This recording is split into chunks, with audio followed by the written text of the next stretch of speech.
Okay, so yan po ha. So pagdating sa ganyan, ulitin lang natin. So pangalan mo, package name na nag-gets nyo na din ako ng kikinig kayo. So Java, tapos Nougat, pipili kayo dito kung anong version gusto nyo. Tapos dito naman po sa build configurations, pipili lang po tayo ng Groovy. So Groovy gagamitin natin since Java yung ginamit natin. Kapag kunwari Kotlin, Kotlin din yung pipiliin. Okay po, so gets? So yan lang po yung magiging configurations natin. Tapos after nyan is i-create lang natin. Tapos magda-download resources yan. Okay, so medyo matagal lang pagdating sa download resources.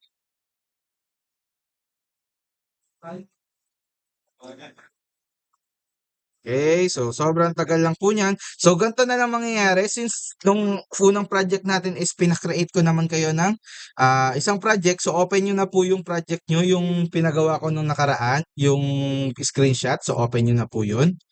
Imagine, kunwari ito yun, Elmer app. Hindi, hindi, ito na. Kasi na-set upan ko na yung kabila eh. So pawait na lang ako, mga 2 minutes or 3 minutes lang naman to. Magde-delete lang ako ng mga ano. So, yung mga naka-Android Studio dyan, so mas maganda kung naka-Android Studio kayo kasi wala na kayo masyadong setup na gagawin. Pantay na lang.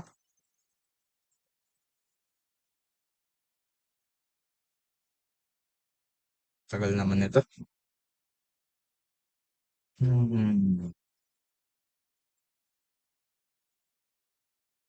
Okay, so meron na. May nakikita na ako sa gilid. Ito na lang inaantay ko.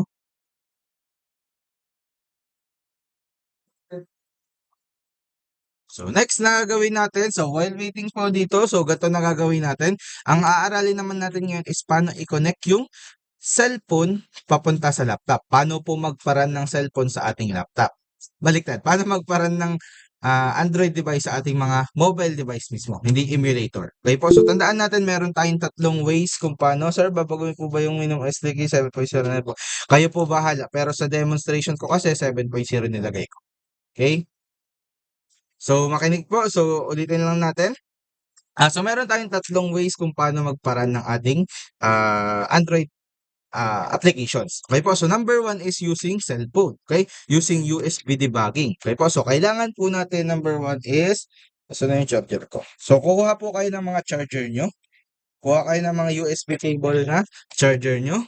Okay, so kailangan po natin to kasi USB debugging yung gagawin natin. Okay, so next is, ang gagawin natin is pupunta kayo sa may cellphone nyo. Wait lang, so wait lang. I-connect ko lang yung cellphone ko para naka-share screen ako ha. Para ma-visualize na.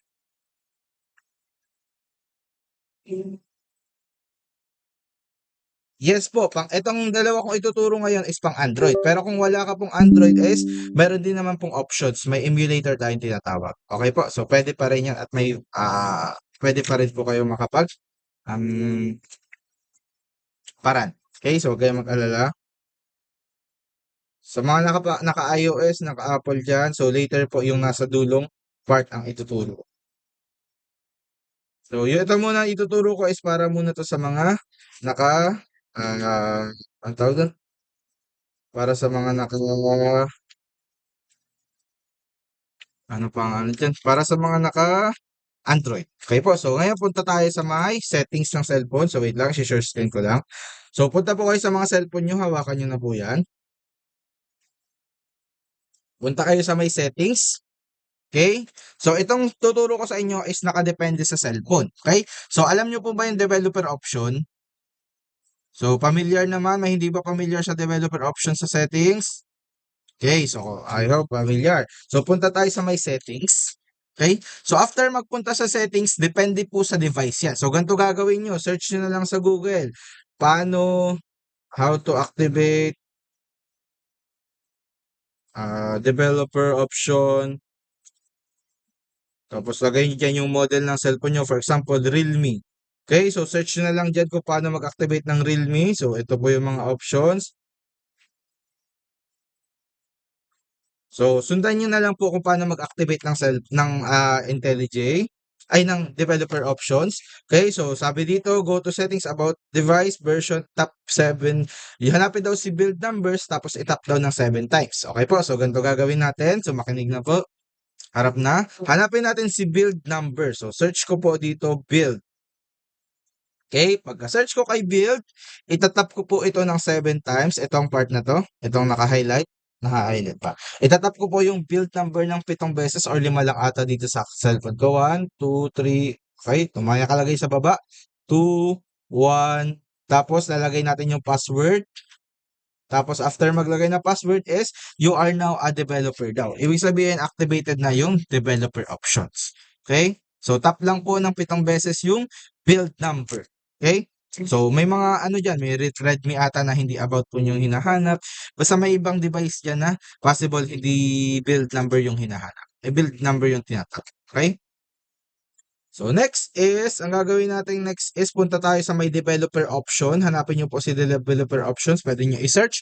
Pwede hanapin sa may system. Nakadepende kasi yan sa cellphone kung saan nakalagay. Okay, so hanapin po si developer options. Nandito sa may baba. Okay. Tapos next na gagawin natin is hanapin nyo po yung USB debugging. Nakakasunod po ba? Nakakasunod naman. Okay, so hanapin nyo po yung ating USB debugging. Nasaan si USB debugging? Ito. Okay, so napansin nyo yan? Ito naka-highlight, hindi na naka-highlight sa cellphone. So, click lang natin yan. Tapos, gawin natin, ito ha, itong nakikita nyo dito, ito. Click nyo lang po yung USB debugging, tapos i-okay nyo lang po yan. Okay? So, lahat ng itatanong dyan po is i-okay nyo lang. Kapag nangihingi ng permissions, i-allow nyo lang. So, lahat po basta nang nangihingi ng permissions, i-allow nyo lang. Sir, mag-isang device po sila Rusul man ang magbabislag po. Okay po, walang problema. Okay po. So, kuha na po ba? Naka-open na yung USB debugging? So ngayon, pag open na po yung USB debugging nyo, is, hindi pa rin, ulitin ko lang, punta po tayo sa may, ulitin ko yung steps ha, makinig.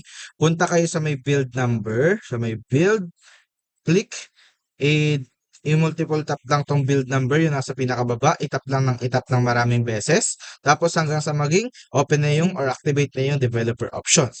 So once na-activate na yung developer options, is punta na po kayo sa may developer options, search nyo lang ulit sa settings nyo, developer options, developers. Okay, so ito, developer options. Okay po, so yung pinakababa. So click lang natin yan, hanapin nyo yung USB debugging. Okay? So, click nyo lang po yan. Tapos pag na-click nyo po yan, make sure po ha, baka hindi na-activate. Bakit? Baka hindi nakasaksak yung USB nyo sa mismong. So, isaksak nyo na po yung inyong USB cable sa laptop nyo. Okay? Isaksak nyo na po yung USB cable nyo sa laptop nyo para ma-activate agad. Okay? So, pakisaksak na po. Pang, nakasaksak na. Okay, naka-charge na. So, cancel ko lang yan. Okay na. So, stop sharing ko na to. Pag okay na yung USB debugging nyo, ay i-close na po yung ay share screen ko. Pwede nyo ito i-close yung sa settings. So ngayon naman, ang gagawin naman natin, dito naman po sa mismong IntelliJ, nakasunod ba kasi medyo mahirapan kayo dito ha. Sige, bigyan ko kayo ng 5 minutes para i-open yung developer option tas USB debugging.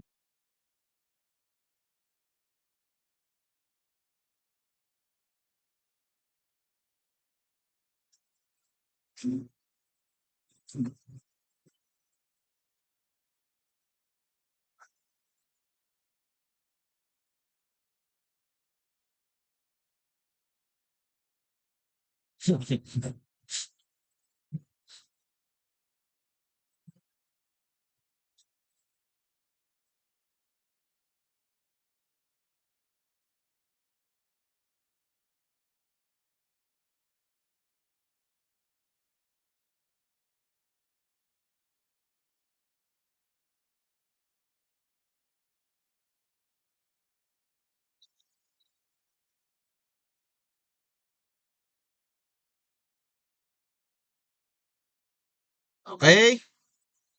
Okay na ba kayo? 2 minutes at hindi, 2 minutes pa.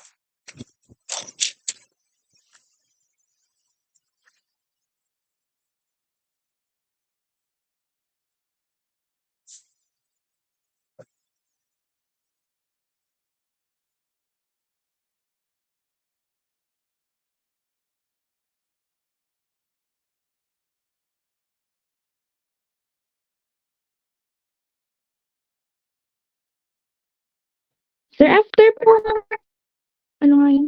Developer options. Naka-plug na din yung USB.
Okay, so once na okay na po, so ganito naman ang next na gagawin natin.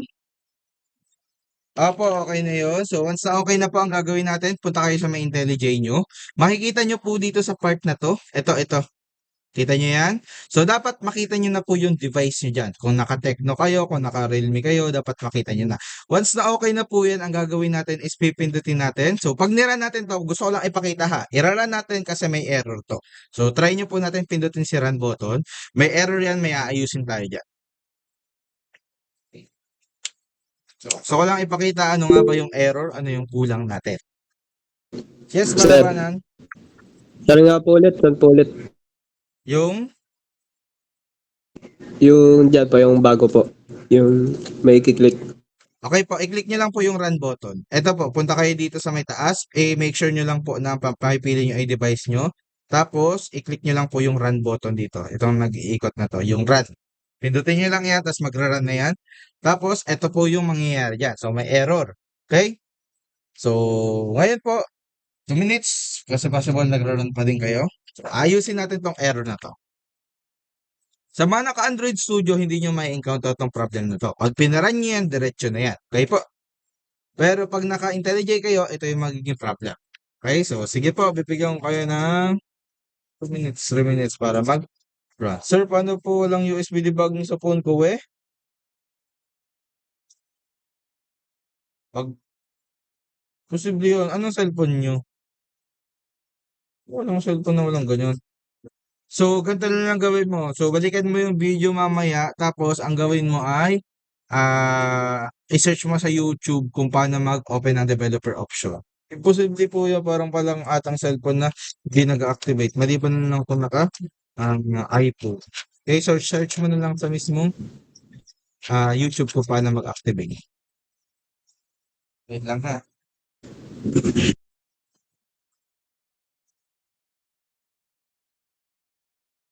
Hinahanap ko rin yung Ah, pero nagbi-blend niya kasi nagkaya na ganyan eh, ano nga, sana may yan. AI yan or ano nyo miss? Yung itong ano ko, itong mismo function eh, hindi po sa amin. Pero yung itong ini-A lang namin, itong Freeware. Kaya ganun, in-off namin yung parang screen nila. Kaya pagka wala ko ng area, nagkalat ito. Ngayon kasi, dahil nga, ano namin na, pinaka-ano, kaya niya na-detect siya. Pag wala yun, ilalapag siya. Once na nakalapag yan, Sige, later mo. bagal na Ah, ulit. Kaya nakapix na rin ulit. Pero nag-ano na yan, auto-detect dito. Nailalapag siya. Yun nga, dahil kami kaya lang kasi dahil malaki yung sa kanan. No? So yung UI, Android app yan. na hindi pa Yan yung mga ano, binebenta niya sa ano. Ano naman, parang accurate naman yung yun talaga yung sure na pa sa kanya, yung talaga actual assist. Kaya medyo na parang dito sa unang lapag. Kaya ginagawa, ilalayo ko lang sa sakin mo lang. Yung auto-generate naman sa hindi pa namin ilalagay. Bayad sila. Yung auto-click ko. autograde. Sa capstone ko na lang po namin yan. Tapos pati pay mo din natin ginamit sa ganun. Pay mo. Nakakadiretso na. Kasi talaga lagi hindi mo ako lagi na. Na ano, parang ano tawag doon? Yung, ano pa nga doon? Eh, Yung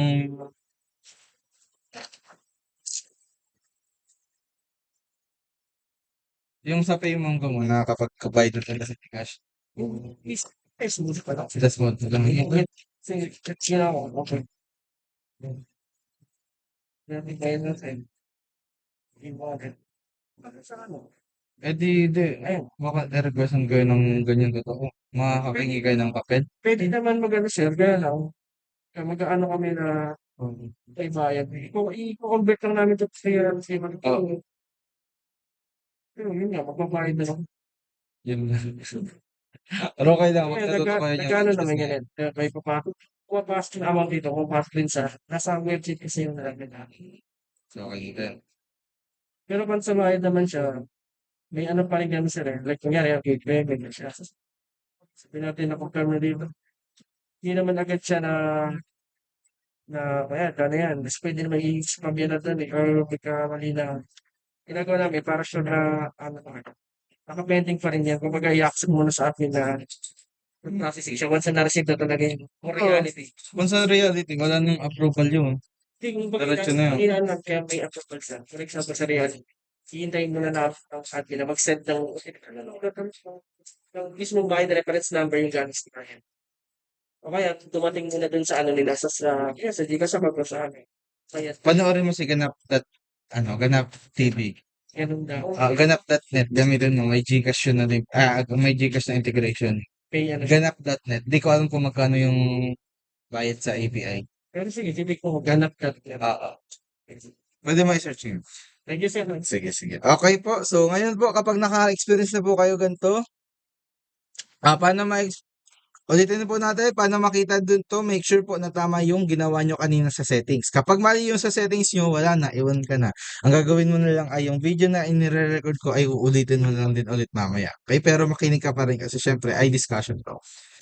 Okay, so kapag ganito po yung lumabas, so ang problema daw natin is wala tayong MipMap IC Launcher. So sino po si IC Launcher? Ito yung makikita nating icons dun sa mga applications natin. Yung Mobile Legends, si Mia, yun. Si Facebook, yung F, yung Twitter, yung X, mga ganon. Yan yun. So ito po yung kailangan nating iset up. Okay, so saan po natin isa-set up to? So ganito po ang mangyayari. So explain muna natin sa inyo yung mga different part. Okay, so dito po sa may gilid, sa may folder natin, may makikita kayo dyan, project.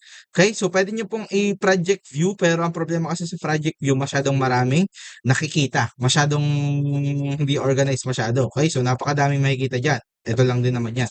Pero pag ginawa natin tong Android, ginawa nyo Android view, okay, so mas organized, mas konti yung nakikita natin, mas madaling intindihin. Okay, so mas mabilis. Okay, so ang ngayon gawin natin nyo is punta kayo dito sa may taas, gawin nyo pong Android. Okay, so gawin yung Android. Once na okay na or Android na, ang gagawin natin, so explain ko muna sa inyo before natin ayusin.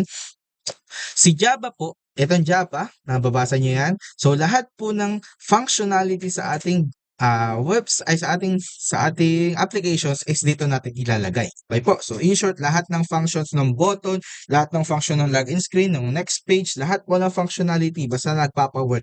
Ito dito po natin ilalagay sa Java files. Itong nasa unahan si Java, si COM, ito yung package yung maalala nyo kanina. Itong nasa unahan, iyan pong Java files na yan. Dito natin kinocode lahat ng functionality. Okay po. So dito naman sa susunod naman, itong Java, tandaan natin functionality. Sa REST naman, ibig sabihin resources. So dito po lahat ng other resources. Okay po. So dito ilalagay yung front end. So dito po sa REST, makikita natin dito marami ng equivalent. Ito si layouts.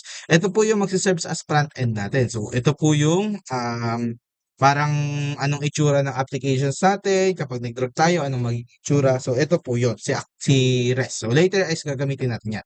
Pero pakitandaan lang po, Java, backend, REST, frontend. Okay, so parang gano'n na lang. Dito nagde-design, dito nagpapa-functions. Okay, so next na gawin natin is aayusin daw natin yung IC Launcher. So, alam naman natin si IC Launcher is front-end yan. Okay, so front-end, yung mismong itsura, yung icon. So, basically, dito tayo kay REST gagawa. Okay po, so ganito gagawin natin. Kay REST, i-right-click mo lang po si REST, tapos New, tapos hanapin nyo po si Image Asset. Okay, so, sundan nyo po. Ulitin ko lang po.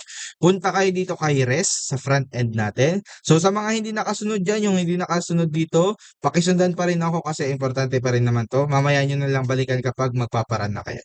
Okay? So, punta kay REST. right click, ulitin ko lang ha. So, para mas malinaw, punta sa may taas, Android, gagawing Android, tapos punta kay app, kay res, okay? Tapos pagkatapos kay res, i-right click mo lang po yung res, right click, new, tapos image asset.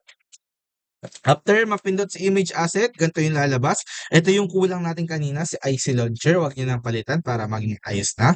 Tapos ang gagawin natin dyan, so pipili kayo, pwedeng clip arts, pwedeng pa-text lang, so pwedeng clip arts, pwedeng pili na lang kayo ng icons. So nakadepende sa inyo kung anong gusto nyo. Pero image yung gagamitin natin. Image. So pili kayo ng path kung saan nyo kukunin. So kunwari, image yung pipiliin ko. Pili po ako ng logo ng Facebook. Okay, so kahit ano naman muna siguro, kahit mukha nyo na lang muna ilagay nyo dyan para may applications kayo na mukha nyo. Okay, so for example, IG. Itong IG na logo yung gagamitin natin. Okay, so nakikita nyo po dyan, naka-fit na kapag circle daw yung icon, pag squirrel, tapos kapag round, etc. Ganyan daw yung maging itsura. Pwede nyo pong i-resize yan, nasa pinakababa. Okay? So may pinakababa yan ha. Sa pinakababa, pwede nyo pong i-resize yan, paliitin, palakihin, depende sa trip nyo sa buhay. Okay? Nakadepende na po sa inyo yan. Tapos after po niyan, kapag okay na, na-set up nyo na, okay? So press next, tapos i-finish nyo lang yan. Tapos makapansin nyo po dyan, na wala na yung error.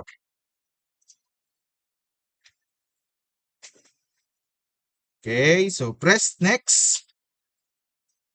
Tapos, okay na natin yan, i-finish na natin yan.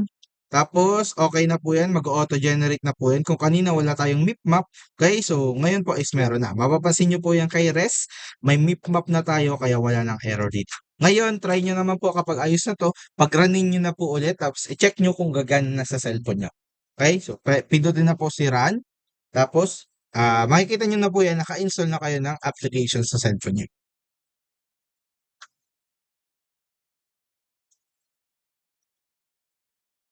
Okay, so by next week po, ang gagawin natin, 2 device talaga. Sa laptop po kayo ang tawag nun, sa laptop kayo magko-code, tapos sa cellphone kayo mag-Google Meet ha, para hindi tayo isa pa daw, sige, ulitin natin. So, paano po ulit yon? So, ganito gagawin natin, punta kay res, right click, new, tapos image asset. So, ulitin natin, res, right click, new, image asset, click. Tapos next na gagawin is, pili ka ng image. Pwedeng clip art na lang para mabilis, para may at least may icon na lang. Kung anong trip nyo sa buhay. Pero image, pwede din. Pili kayo dito sa path kung saan nyo pipiliin. Kunwari, pipili ako dito palitan ko ng logo ng Snapchat. Okay? Tapos, lakihan ko lang, ayusin ko lang sa pinakababa, ayusin ko lang siguro mag-fit lang sa circle. Hindi po, hindi ito lahat po kahit hindi pa nakakonect sa cellphone lalabas na to. Okay? So, ayan po, kapag kunwari okay na kayo sa configurations, pwede nyo na po yung next. Tapos, i-finish nyo lang yan. Tapos, yun na. Ganun lang. Okay? So, sa mga hindi nakakasunod, so para hindi tayo kasi ang exam natin is 11, so medyo ano tayo. So, kaya ang purpose ng recording ko ay sa mga hindi makasunod, balikan nyo yung video para at least napopost. Okay po? So, yan. Okay po ba? So, ano po ba? Nawala na yung error. After po niya, nagagawin natin, iparan na po ulit natin. Pindutin yung run. Make sure lang po na maselect natin yung cellphone natin. So, pindutin natin yung run button. Tapos, antayin na lang natin mag-run sa cellphone natin.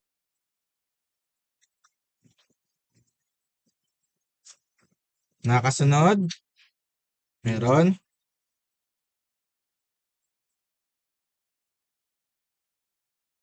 Ganito discussions, mas recommend to sa face-to-face kasi mas madaling ayusin yung mga problema nyo kapag face-to-face. Ngayon kasi ay hindi kaya. Okay, so ngayon installed successful na daw po. Ganito yung magiging itsura niya sa mobile view. Kapag may ganito na kayo, ibig sabihin ng success na po yung ginagawa natin. So ito po, may nakita kayo ditong Snapchat, tas ang pangalan is wala lang to. Okay? So yan po yun. So pag inopen natin yan, meron niyang nakalagay na Hello World. Hello World. Okay? So, yan dapat yung makita natin. So, ngayon, success na po. Ibig sabihin, nakakapagpara na tayo ng ating applications. So, bigyan ko kayo ng 3 minutes, ay 5 minutes para magparan ulit. So, meron na po ba nakapagparan? Try nga, pataas nga ng kamay. Meron? May nakapagparan na po ba?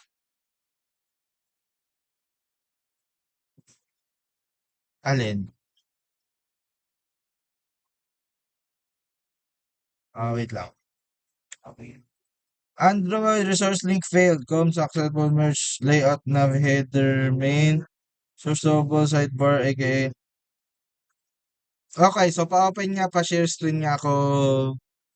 Wala ka daw drawables eh. Pero hindi naman kailangan ng drawables. So pa-share screen nga po. Sino yung nag-chat?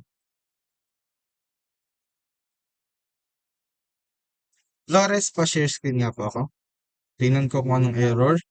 Pero hindi po yan ano eh. Sige, patingin ako.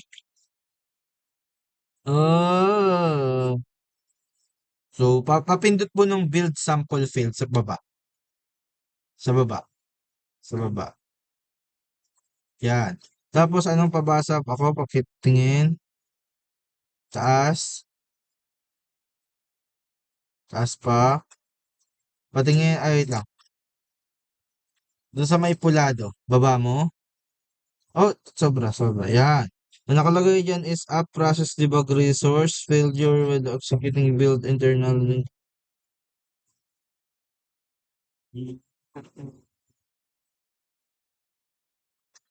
Patingin niya ako ng ano mo, may map map ka na? Okay na, meron na. Patingin niya ng map map. Open mo nga yung map map.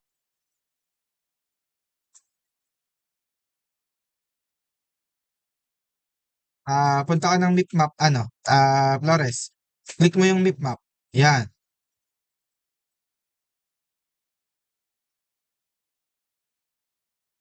USB tethering po. Sige, patingin ako ng IC launcher na ginamit mo. Pa-open po, pa-open. Kahit alin dyan. Picture yan, picture. Yung kanina.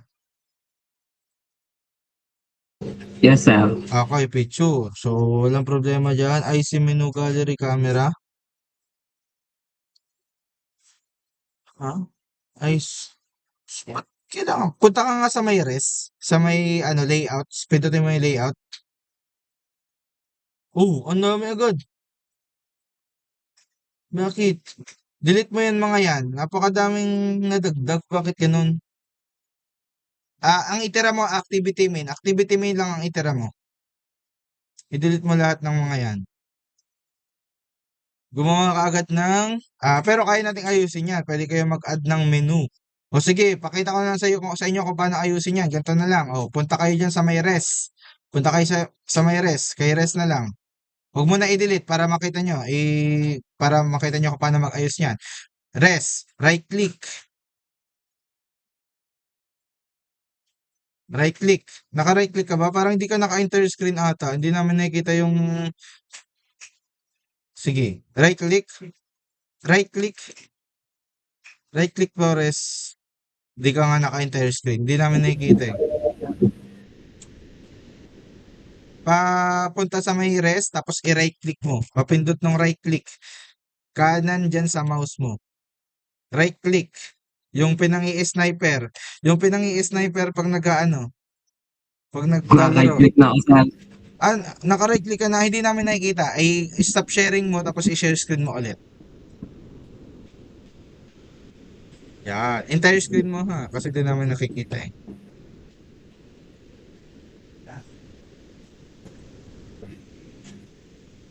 Show, tapos share screen, entire screen. Okay, so sige, punta. Sure naka-entire screen na yan. Hindi naman yung naka-entire screen. Ayan, okay na. So, pindutin mo yung new. Yan. Tapos, pindutin nyo po yan. So, sundan nyo siya ha. Pindutin mo yung Android Resource File. Android Resource Directory. Pangalawa. So, para lang maayos yung kanya. Tapos, yung values, papalitan mo ng, yung resources type, palitan mo ng menu. Menu. Okay? Tapos, yan. Tapos, i-okay mo lang yan. Okay? Ano nakalagay? Yes, sir. Oh, already exist daw. Ay, meron ka na. Ay, meron na. Back mo na. Meron na siya. Okay, so since meron ka ng menu, ang kulang mo na daw ay yung mga drawer. So, di ko alam kung anong nangyari sa ginawa mo. So, ang pinaka ano natin diyan, i-delete mo na lang kasi meron ka ng menu eh. Ha, so hindi po ang gagawin natin ha. So ganito gagawin natin. So naka-video naman tayo. So ma-delay kasi yung ating discussions kapag kunwari ay inisa-isa natin kayo. Okay po. So ang gagawin natin diyan, so new project ka tapos mamaya sa season tong video is sundan niyo na lang. So ang magiging pasahan naman is sa linggo pa naman. Okay po. So ganoon na lang ha para hindi tayo ma-delay sa parang topic. Kasi po pag inisa-isa possible mamaya ay magka-encounter kayo ng problem. Yung video naman ay pwede nyo ibalikan, pwede nyo i-post, pwede nyo kung ano man. Okay? So later ay pwede nyo focusan yan. Okay? So next is kung makaka-encounter kayo ng problem siguro sa later na part pag mga natapos na natin lahat ng topic, tsaka lang natin i-entertain. Okay po? So, next discussions, kapag okay na po yun, so yun yung isang way ha. Yung isang way is using USB debugging. So, meron pa pong other way. So, ganito na lang, gagawin ko na lang siya. Tapos, sabay pwede nyo nang hindi gawin kasi nakagawa na kayo dito. Okay? So, unang gagawin is, makita ko lang po yung cellphone ko. So, pakita ko lang yung cellphone ko. So, ito po yung cellphone ko. So, ang gagawin natin sa susunod na kapag wala kayong USB dyan, wala kayong USB cable dyan sa bahay, ang gagawin natin is pwede po tayo, as long as nakakonect kayo sa iisang Wi-Fi, pwede nyo pong gamitin yung wireless debugging. Okay, saan makikita yon? Si system, sa may developer options. Hanapin si developer options. Hanapin po si wireless debugging. Ito, kung kanina USB debugging in-open natin, ngayon naman wireless debugging. Wireless debugging. Okay, so wireless debugging, i-on natin. So once na naka-on na yan, yung wireless debugging, ito yung naka-on. Kapag in-on na natin yan, so makikita natin pag press natin, makikita may ganyan. Okay, wait lang. On ko muna ulit, USB wireless debugging, click. Please connect sa Wi-Fi. Hindi ako nakakonect sa Wi-Fi. Required na nakakonect kayo sa isang Wi-Fi ha. So, anong pangalan ng Wi-Fi namin is si FL Faculty. Wait lang, stop sharing lang ako gawa nung lalagay ako ng password.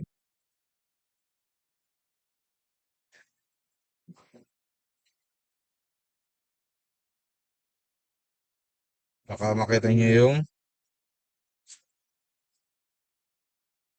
stop sharing muna tayo. Baka mag-leak yung password ko eh. Wait, magkoconnect lang ako sa Wi-Fi. Patay, naglalag na yung cellphone ko.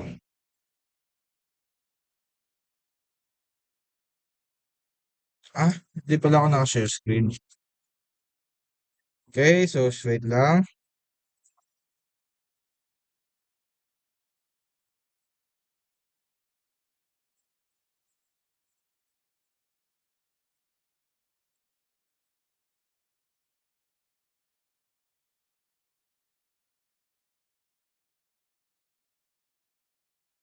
Okay, so once na okay na, so make sure nyo muna nakakonect kayo sa Wi-Fi ha. So kapag nakakonect na kayo sa Wi-Fi, tapos makikita nyo dito sa settings, okay, so wireless debugging, so i-on nyo lang po yung wireless debugging nyo, allow, tapos open. May mapapansin po kayo dito dalawa, so pair with QR, tapos pair with pairing code. So, pwede ko din pala pwedeng pair with device UR or ito. Okay, so ito ang pipiliin natin. So, meron tayong dalawa, wireless debugging. So, ito po. So, pag pinindot natin yan, mapupunta yan sa QR. Okay, so mag-i-scan yan. So, dito sa IntelliJ natin, makikita natin dito sa may taas, puntahan natin pair device using Wi-Fi. Okay po. So, pwede natin i-click yan. Tapos, may option dito using QR or using code. Kapag QR, i-scan nyo lang po yung cellphone nyo dito, tapos okay na yan. So, i-scan ko po, pakita ko sa inyo. Okay, so in-scan ko na, waiting na lang tayo mag-connect. Kung connected na po yung ating device. Okay po. So, kapag hindi kayo nakaka-connect, i-close nyo lang yung cellphone, i-close nyo lang tong IntelliJ nyo, tapos i-open nyo ulit. Okay, restart. So, okay po. So, nag-gets nyo na po. So, meron tayong nakita ko dito, connected na po tayo. So, may nakalagay nyo sa taas na, connected na po. Okay, so gets? So, in short, so meron tayong dalawang way para mag-connect sa Android using USB cable at yung using wireless debugging. Okay po, so wireless, basta nakakunik kayo sa isang Wi-Fi ay makakapag-paran kayo. So, makikita ko na po yan dito, kagaya ng nakikita ko kanina, eto na po yun. Hindi na nakasaksak yung cellphone ko ha. So, ito na yun. So, naka-Wi-Fi na to. So, pag naran ko yan, okay na yan. Okay po. So, yun. So, dalawang ways, USB cable and wireless debugging. So, sa mga wala naman pong Android dyan, ito naman yung chance nyo. Pero, di ko recommend to kasi medyo bibigat yung laptop nyo kapag ito yung gamit nyo. Kapag wala kayong mga cellphones, pwede po kayong gumamit ng emulators. Okay po? So, emulators po. So, ito po yung mga naka-built-in na dito. So, ang gagawin natin dito is punta tayo dito sa My Tecno. Okay? Okay, o kaya dito na lang sa My Device Manager. Punta kayo sa My Device Manager sa may pinakagilid. Okay? Tapos, ang gagawin nyo po is mag-add kayo or create virtual. Okay? Sa mga naka-ano dyan ha, naka-iOS or naka-walang Android dyan na may hiraman. So, click nyo po yung create virtual device. Okay? Tapos, pili lang po kayo ng size ng cellphone na gusto nyo. Resizable na lang pipiliin ko para nag-aayos. Next lang natin. So, after mag-next, pipili lang po kayo ng mga nandito sa baba. Okay, so pipili lang po kayo ng kung anong gusto nyo. So, may lalabas naman yan ng mga options yan. So, kailangan nyo lang downloadin. So, akin po kasi is downloaded na. Ito, naka-download na yan. So, pag pininish ko yan, automatic meron na ako ditong device. Okay po? So, make sure lang po, minsan nasa 1 gig, 2 gig kagaya nito. 2 gig yung isang cellphone. Okay po, so kaya hindi ko recommended to. Kaya kung may Android device naman kayo, so mag-Android device na lang kayo. Kasi masyadong bibigat yung laptop nyo kapag ito yung ginamit nyo. Okay? Okay, so yun nga po yung pinaka-disadvantage. Pero at least, ito yung pinakita ko sa inyo. Meron kayong options. Pwede kayong gumamit ng emulators, wireless debugging, or USB debugging. So, pag pininish ko to, so palitan ko nga yung pangalan para, sige, next ko lang yan. Tapos, palitan ko to ng Elmar device. Pag pininish ko yan, i-delete ko yan din mamaya. Tapos, sabi dito ay may downloaded pre-release 2 gig. Kapag pinadownload to, ika-cancel ko to ha. Okay, sabi na eh. Ayoko na. 2 gig. Okay, so kapag na-finish yun, ganito yung magiging itsura nyo. May makikita kayo dito. Ito, resize experimental. May makikita na po kayong files dyan. Okay po, so ang gagawin natin, kapag kung nakita nyo yung device nyo dito, pindutin nyo lang yung run button para mag-run. Itong users, ipaparan ko. Okay, so pinaran ko po yung emulator ko. May makikita na po kayo dyan na parang cellphone. So waiting lang po tayo sa emulator. Okay, so pag nag-run na po yan, ganito na yung magiging itsura. Parang may cellphone ka na. Okay, so wait lang, antayin natin. Bagal talaga ng wifi ko sa cellphone. Bakit kaya? Hindi ko kayo makikita eh. Pa-confirm nga po, naka-share screen pa ba ako? Pa-confirm nga, kasi sa cellphone ko ay naka-block eh. Okay na. Okay naman. Okay, so thank you so much. Okay, so nakikita nyo po, nag-open tayo ng parang isang cellphone. Ito yung kung wala kayong, wala kayong cellphone, is may cellphone kayo. Pwede kayo mag-Facebook dito. Parang cellphone na talaga siya. May Bluetooth, may Wi-Fi, may lahat ng features. Okay, so meron. Tagal. So ngayon po, syempre, pag nakarun na yung device nyo, pwede kayo na mamili dito. Okay, so may mga pagpipiliin na kayo nakaraning device. Pwedeng sa user nyo pag-runin, pwedeng sa cellphone nyo. Okay, so make sure nyo lang po na pangalanan nyo na maayos yung emulator mo. Pag pinaran ko na po yan dito, sana hindi mag-lag. Kapag nag-lag, close ko. Okay, so pinaran ko lang po.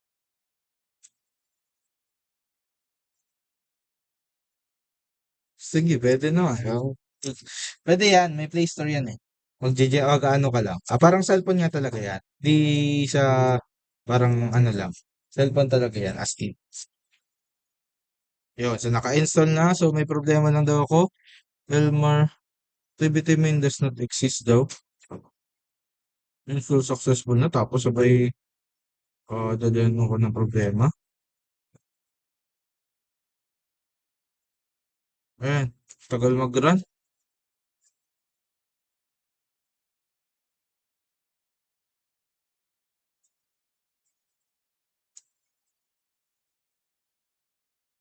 Wait lang natin. So, ayan, install successful na. Yung error kanina, wala yun. Ayun, so nakapag-run na, so meron na tayong ganyan. Okay po, so gets niyo na po. So, yan yung tatlong ways kung paano magparun. Okay po. So ngayon, ang tinuro ko sa inyo ay kung paano magparat. Kasi pag nagko-code na kayo, tapos pag inuna yung code, tapos gusto nang i-testing, baka hindi nyo matesting. Kaya inuna ko yun. Okay po. So gets? Nakuha na po ba yung tatlong ways? So balikan nyo na lang yung video if ever na hindi nyo napagana. Okay po. So balikan, unlimited testing naman. So next is, kaya naman po ang gagawin natin is, i-explain ko naman sa inyo sino yung mga nandito. Okay po. So ngayon, open po tayo o buksan niyo yung mga IntelliJ nyo. Sumunod pa rin kayo. Kaya ba mag-open ng camera? Ramonal, Layo, Galatiba. Ay, cellphone ko ata yun. Mag-open po ng mga camera para masigurado ko lang di nasasayang yung laway ko kakasalita dito. Nandyan pa kayo. Okay, so next na gagawin natin, so ito po kasi is medyo importante itong mga itutukoy natin sa inyo. Before kayo mag-AI o before kayo maggamit ng pinagbabawal ng technique, kailangan nyo aralin kung sino tong manifest, sino tong Java, sino yung REST, sino yung etc. Okay, so i-discuss natin sa inyo. Okay, so alam naman natin po na kapag sa programming talaga is line by line talaga yung nagbabasa, tama? So, kung ano yung nasa unahan na code, yun yung mauunang i-run. Kung sino yung nasa pinakahulihan, siya din yung last. Okay po? So, in short, line by line binabasa ni emulator or ni IDE yung mismong code natin. So, dito po sa ating gamit na IntelliJ, mapa Android Studio man yan, mapa IntelliJ man yan. So, ganito po binabasa yung code natin. Kapag pinindot natin yung run button, okay, tandaan natin kapag pinindot natin yung run button, ang unang pupuntahan yan is at ang unang hahanapin yan ay si Android Manifest. Okay po. So, nasaan si Manifest? Dito sa may app, sa may Manifest. Siya po yung unang pupuntahan. Okay? So, i-apply natin yung rules. Ila-line by line niya. Babasahin niya to, babasahin niya to, babasahin niya, babasahin niya, babasahin niya lahat ng yan. Okay po.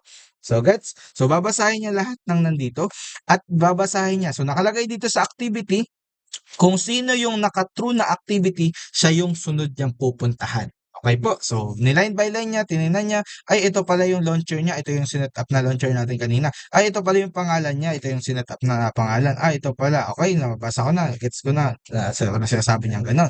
So, next na gagawin is, pagkadating dito, so sa activity, kung sino yung naka-true na activity, siya yung unang pupuntahan. So, sino nga ba si main activity? Si main activity is ito yung nandito sa Java. Okay, so ito yung main activity. Okay po. So, ito yung main activity. Okay? So, ngayon, pag kunwari sinet up ko, mag-create ako ng isa pa dito. Mag-create ako ng isa pa dito ha, para mas lalong ma-visualize nyo lang. Create ako dito ng right-click, new, tapos isang empty views activity ulit. Empty views activity. Okay? Tapos lagay ko dito. Okay? So, pag nag-set up ako dito ng isa pa, so mapapansin nyo po dito, sa may manifest, okay, meron na tayong dalawang activity or Java files.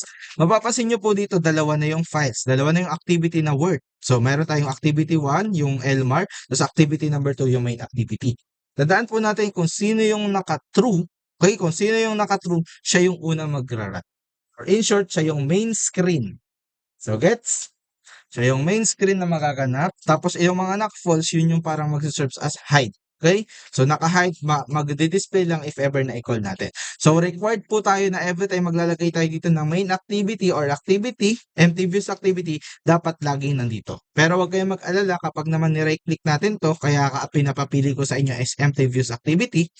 Kaya pinapapili ko sa inyo itong empty views activity kanina kasi automatic po yan kapag nag-run tayo yan. May automatic magde-deploy na yun dito tapos may rest na dito. Okay? So, gets? So, ulitin lang natin.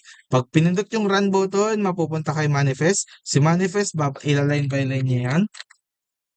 Ilaline by line niya yan. Tapos hahanapin niya kapag nabasa niya ay false to. So, ignore. So, ay true to. So, ito yung una magra-run. So, kung sino yung naka-true, so sinasabi dito, ito yung magiging launcher. Ito yung magiging unang magdi-display. So, ngayon, pagkapunta dito, pupuntahan na natin. Tatalo na tayo ha. So, nandito na tayo sa isang files. Tatalo na naman tayo sa panibagong files dito sa main activity. Ito tayo kay main activity. Okay, so nandito na tayo kay main activity. So ngayon, apply ulit natin yung rules. Line by line ulit magbabasa. So line by line, babasahin niyo yung mga importations, babasahin niya lahat. Tapos hanggang sa makarating siya dito. Okay, so sino tong nandito? Yung layouts. Ito po yung, kung mapapansin natin nakalagay r.layout.activity main. So sino naman po yan? So resources. Okay, so R, resources. tapos dot layout, si layout, tapos nakalagay dito activity main. Okay? So in short po, ang nangyayari dito, ito daw po yung nakakonect. Okay? So itong part na to, itong Java files na to, ang nakakonect sa kanya na front end is ito, si main. Okay? So in short, kung lahat ng anong manggagawin natin dito sa ating main, kung ano man yung gagawin natin, mag-add man tayo ng drag man button tayo, mag-drag tayo ng text view, mag-drag tayo ng image view, kahit ano man i-drag natin, so yun na po yung magiging front end niya. So gets? So lahat po ng ilalagay natin dito is yung magiging front end natin. In short, ulitin natin, line by line, pag pinutin yung run, kay manifest, ila-line by line, hahanapin yung true, tapos gagawin yung launcher yung naka-true. Tapos pagkatapos pupuntahan si main activity. Pag nandito ka kay main activity, babasahin line by line ulit. Hahanapin kung sino yung naka-connect sa kanya. Pagkatapos pupuntahan na ulit natin si activity main, tapos titingnan babasahin niya yung front end. Okay? Kaya pansinin niyo pag ni-run natin to, dito na lang. Naglalag na yung laptop ko, kaka-emulator. Stop ko to, mabigat.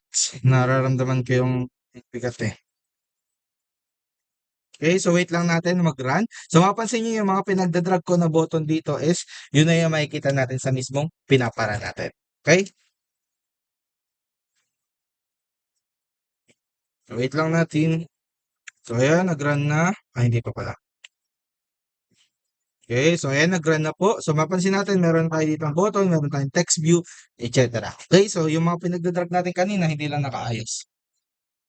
Okay, so gets? So next na gagawin natin is, so okay na po yan. Please nga check. Okay, so next na gagawin natin, so okay na nag-gets yun na. So ngayon ang gagawin natin is ituturo na sa inyo kung paano mag-design. Okay, so open nyo na po yung inyong mga IntelliJ. So gagawin na natin is magde-design na tayo. Before po tayo maka-encounter ng AI, kailangan muna mag-hardcoded. Tama? Yun. So before kayo mag-AI, kailangan muna naka-hardcoded. So ngayon ay ito yung ituturo ko. Ano tinuro ko sa third year? Hindi yung nangyayari ngayon. Okay, so ngayon punta tayo sa ating Android manifest, sa may layouts. Punta po kayo dito kay layouts. Yung main nyo ha, yung main. Kung sino yung nakakonect sa main activity nyo, yun yung puntahan nyo. Tapos, mapapansin nyo po yan, meron po tayo naka-drag and drop dyan. So, ito po yun ha. So, meron sa may layouts po, meron tayong tatlong, pwedeng dalawang way kung paano maglagay ng design. Pwedeng pa hard-coded. Ito, yung nandito sa taas, naka-hard-coded. Okay, itatype mo isa-isa yung ilalagay mo display.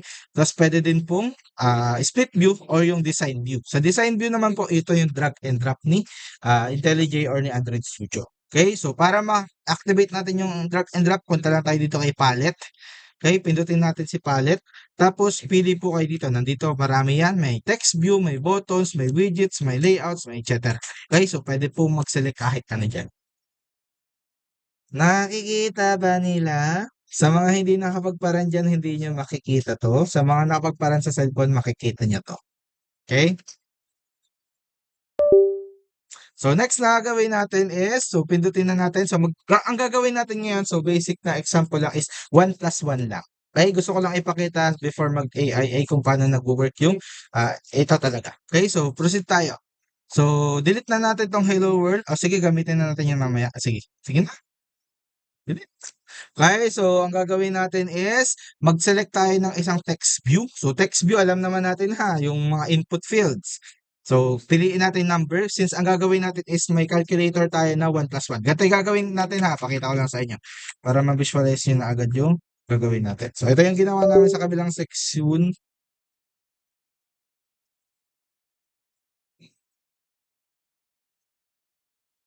Nasaan na yan?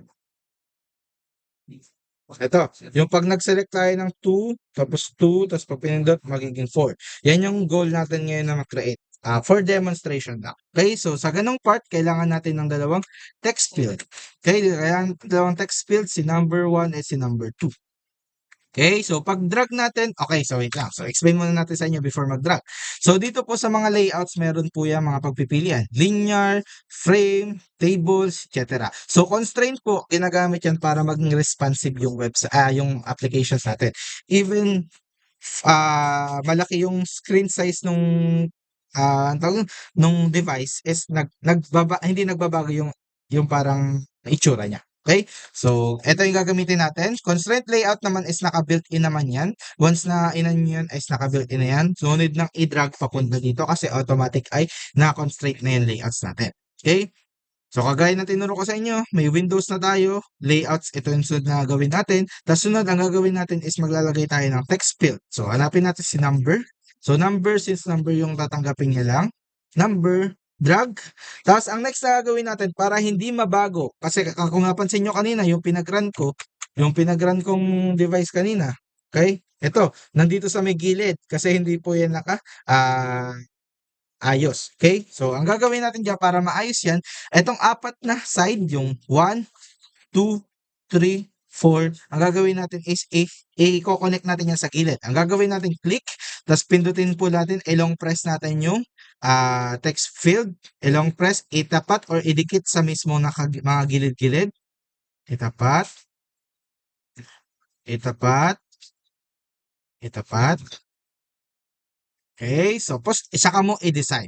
Kapag connected na sa apat na side, saka mo i-layout kung saan mo gusto. Okay, so dito, sige, makinig na lang muna kayo. Gawin nyo lang itong assignment. Assignment, ipapasa sa linggo. Linggo. Next is, i-drag ulit natin itong number, yung isang pangalawang number. I-connect naman natin, hindi na po sa side, kundi sa kakilala niya, sa kaibigan niya na. I-connect na natin sa susunod sa kanya.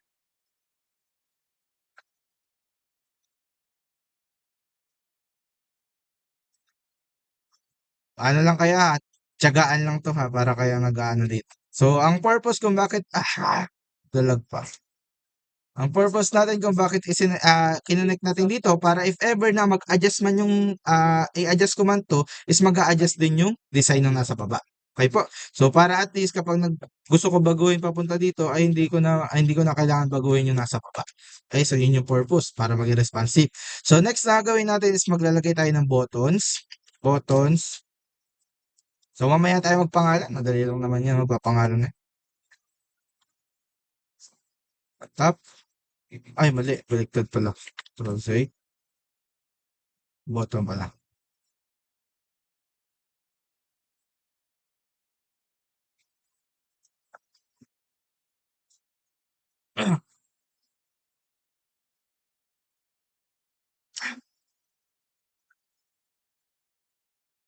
Pwede naman kasi mag-AI. Gumanto-ganto pa eh. Okay. So, drag and drop papunta dito. Tapos next is kailangan natin ng pag naglagay ng dalawang item tapos pinindot yung button, kailangan natin mag-receive ng answer. So ilalagay natin siya sa text view. Text view. Ito yung magsaserve as answer. Buti na lang, apat lang yung kailangan. Ano dapat to, yung pinagawa ko sa third year dati, may multiplications, may divisions, pero wag na.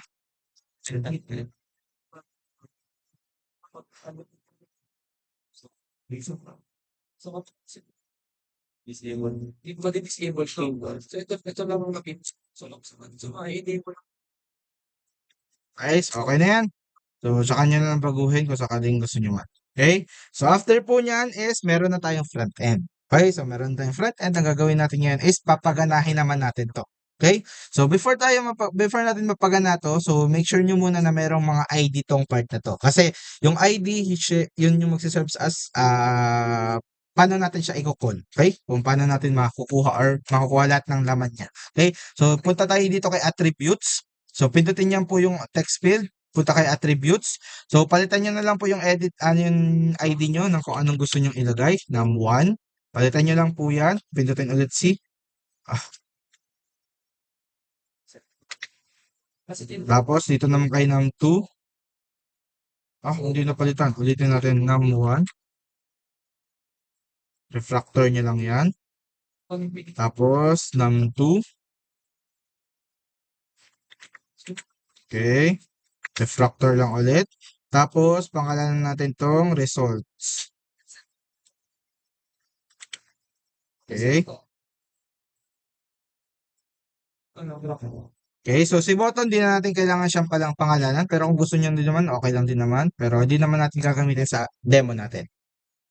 Okay, so ngayon meron na tayong front end. So makinig na po ulit. Gagawin na natin is papa-functionin na natin ito or papaganahin natin. Kung naaalala nyo po, si main activity, nasa main activity tayo sa activity main ha. So si activity main ay connected kay main activity. Kung maalala nyo po, siya yung front end nitong part na to. So dito po tayo magsiset ng ating code. Okay? Wait lang. So i-open ko lang yung aking code. Kasi baka hindi mag-auto-generate na. Okay, so ngayon gagawin natin is mapapa-functionin natin yung nandito, yung button na ito, gagawin natin ng functions or methods. So para mag-create ng methods, baka sana naaalala pa lang to kasi bago pa lang to, yung public void. Okay, so no need na maglagay ng static, public static void, public static sana yan, just pangalan. Lagyan natin dito add. Okay, public static add. Tapos curly bracket. Okay? So, mapapansin nyo po, meron na tayo ditong methods. So, check natin kung gumagana. Okay? Kung makikita na natin. So, makapansin natin yan dito. So, click natin yung button. Hanapin nyo po sa may on click. Si on click. So, mapapansin natin dito, hindi pa nare-recognize yung methods natin. Okay? So, para ma-recognize nitong part na to yung methods natin, kailangan natin mag-define dito sa parameter niya, view, tapos view. So, kailangan natin ilagay si view, tapos import lang natin yan. Kailangan natin maglagay ng view, tsaka view. Okay? So, ngayon, nung may view and view na tayo, nung pinindot natin yung on-click, kilala na. Wait lang. So, napahiya ulit tayo. Joke lang. Yan. So, punta tayo kay on-click. So, makikita natin dito is nandito na. Okay po. So, ngayon, nandito na siya. So, yun yung purpose ng view and view, yung parameters para at least ma-recognize na siya nitong nandito sa iba niya. Okay? So, after po niya, si view and view, okay na yan. Ang gagawin na natin dito, yung mga text field natin dito is i-convert natin into an object para at least makilala. Okay? So, gagawin natin object, gagawin natin object. Ito ang tatlo lang yung kailangan natin. Yung button kasi on-click lang yung kailangan eh. Dito na natin i-hardcoded yun. Okay, so lagay natin dito, tingnan muna natin ano nga ba yung niya. Ito ba ano to? So check natin sa code kung ano siya. Ito ay isang edit text. Okay? Ito ay isang edit text din. Tapos itong nasa baba ay isang text view. Okay? Text view. So ngayon para mag-call yan, kailangan din natin i-call kung anong pangalan niya. Parang sa GUI lang. So, edit text siya, edit text yung itawag natin. Edit text tapos parang scanner space scanner to ha. Parang ganun yung concept dito. Scanner space scanner is equals to new scanner. Parang ganun. So, ngayon, pangalanan natin edit text to, sabihin natin N1. Tapos is equals to edit text. Ito lang yung naiiba ha kasi syempre, di naman siya equals to new scanner lagi. Okay, so lagay natin dito find by ID, by view ID, tapos ilagay natin dito yung layouts. Nasaan? Si r.layouts, gayahin lang natin ito nandito, r.id, tapos ano pangalan ng ID natin? Num1 pa? Check ko nga po. Ano pangalan ng ID natin? So, num1. Num1, num2 ay yung pinangalan natin. So, lagay natin dito num1. Okay? So, ngayon, kilala niya, meron na tayong object. Kikreate natin lahat ng kailangan natin into an object. So, copy-paste ko na lang to. Para hindi na ako mahirapan sa pag-code. So, gawin natin itong N2 para sa ating num2. Ito naman num2 para sa num. Okay?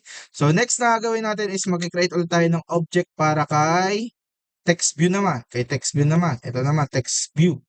So, si text view, ang pangalan niya ay, asan na yung ID na text view? Text view, result. So, result yung pangalan. So, yan yung gagawin natin ngayon. So, text view, kasi naka-text view siya.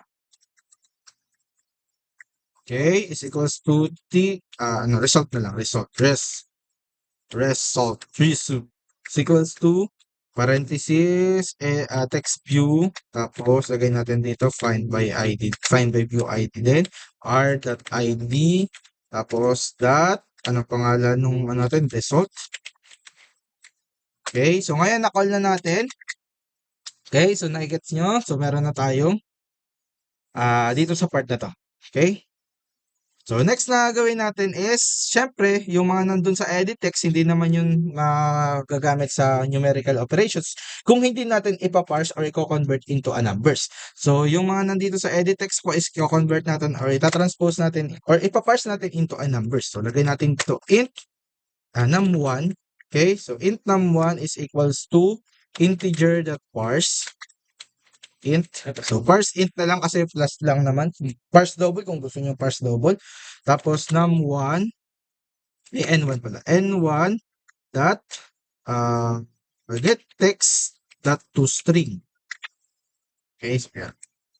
Okay, so yan, kinonvert na natin into a, ipinarse natin, tapos next naman na gagawin natin, ipaparse ulit natin yung number 2, gayahin ko na lang, tapos palitan ko na lang ng variable.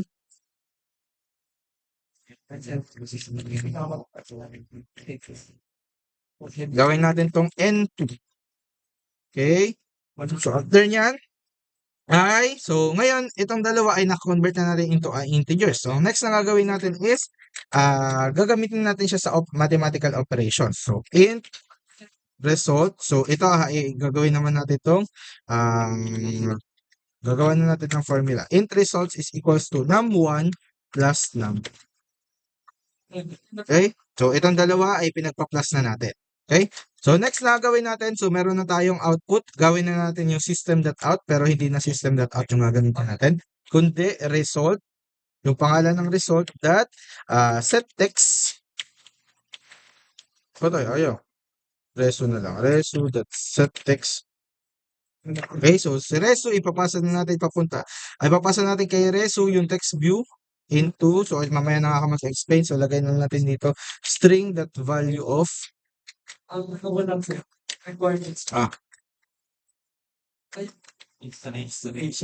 okay, tapos value of results yung ipapasa natin sa kanya. Okay, so yan na po. So meron na tayo dito. So ito na po yung magiging functions natin. Explain lang natin yung code. Ay, mamaya mag-explain. Ipag-run muna natin. So make sure po na yung sa button natin ay nakakonect sa on-click ha. Sa on-click. So on-click. So ito nandito. So make sure nyo po na nakaselect yung tamang methods. Okay? So once na okay na po yan, try na natin pag-runin. Titingnan natin kung gumagana na. Yan yung code ha. Baka hindi ako open ako sa ano ha. So di ko naman kabisado yung code. Kaya ang ginawa ko, para lang mapademo is kakalimutan ko kasi minsan. Okay, so ayan na. So ito na po yung ginawa natin kanina. So pag naglagay po ako dito ng number 2, tapos pag pinindot ko, magiging 4. Okay po. So ngayon meron tayong semi-calculators. Tapos next time na lang ituturuan ko paano mag-design. Ngayon ang pinaka-concept na ginawa natin is paano po paganahin or paano para ma-visualize yun lang kung paano nagkaka-connect yung mga nandito. So in short po, ulitin lang natin para magkaka-connect. So punta tayo dito. Ito po ulitin ko Pag pinindot yung run button, kay manifest. Pagkatas kay manifest, line by line, hanapin ko sino yung naka-true. Kapag sino yung naka-true, siya yung una mag-run. Tapos pupuntahan sa main activity. Kung ano yung naka-code dito, yun yung babasahin niya. Kung sino yung nakalagay dito sa may set content, ito yung magiging front end niya. Okay po. So ito yung magiging front end. Dito tayo, ito na yung magiging front end natin. Okay po. So gets. Tapos pag pinag-run natin, so syempre, para ma-connect natin to, gumawa tayo dito ng methods. So explain ko na po sa inyo itong methods na ginawa natin. Una, ang ginawa natin is, ginawa nating object lahat ng items or buttons natin doon. Okay, so lahat po ng nilagay natin sa front end, kailangan nating i-call. Required po yan. Kapag hindi natin kinol, papakita ko sa inyo ha. Kapag may kunwari, isa tayong hindi, may nilagyan tayo ng ID tapos hindi natin kinol. Okay? Pansinin nyo po ha kung ano mangyayari. Check natin kung ano mangyayari. Tandaan nyo po, kapag may nilagay kayong ID dyan, required nyo po yung i-call. Ayan. So, pag binoton ko yun, so yun, nag-crash. Nakita nyo po, nag-crash. So, tandaan natin kapag ang may... Wait, Android Studio to. Okay, tandaan natin kapag may kinulang tayo na isang, pag may sinet tayong ID dito, kapag may sinet kang ID dito, tapos hindi mo tinawag, okay, magkakakos yun ng lot. Okay po, so try natin to check ulit. Papakita ko sa inyo kung ano yung sinasabi kong nagka-crash. So, tingnan nyo ha, nagka-crash siya, baka hindi nyo napansin ha. Ayan. So, ayan, pag pinindot natin yung button, magka-crash yan. So, tandaan natin, naka-front end tayo, walang errors. Kasi syempre, tapos nung ginamit natin yung button, pag pinindot natin, since wala siya nababasang, hindi niya nababasa tong nandito, hindi natin kinol yung ID. Pag binutton, boom, crash. Okay? So, ganyan po ang kadalasan maka-encounter nyo na error kapag nagja-Java tayo. Okay? So, kapag hindi nyo kinol yung ID, ibig sabihin may error agad kayo. Okay? So, balik na natin sa dating code. So, ayan. So, kinol ko lahat po yung num1, ito yung ID ng num1 ha, ito yung code ng num2, ito yung results, okay? So, yun yung mga IDs. Ginawa nating object. Okay, ginawa nating object. Pagka-create ng object, yung object na ito, yung mga i-call na natin si N1, dito natin kinol. Okay? So, ginawa natin or pinarse natin into an integers para magamit natin ito, numerical operations. Tapos, kinol na natin, ginawa natin operations dito na int results is num1 plus num2. Okay? Tapos pagkatapos, yung results daw nito is ipapasa naman daw sa loob. Isi-set text natin yung nandun sa text view na kung anong laman nito. Okay? So, yun po. So, in short, yun po yung magiging ano natin. So, para sa remaining time, i-stop sharing ko to. I-upload ko sa Play Store.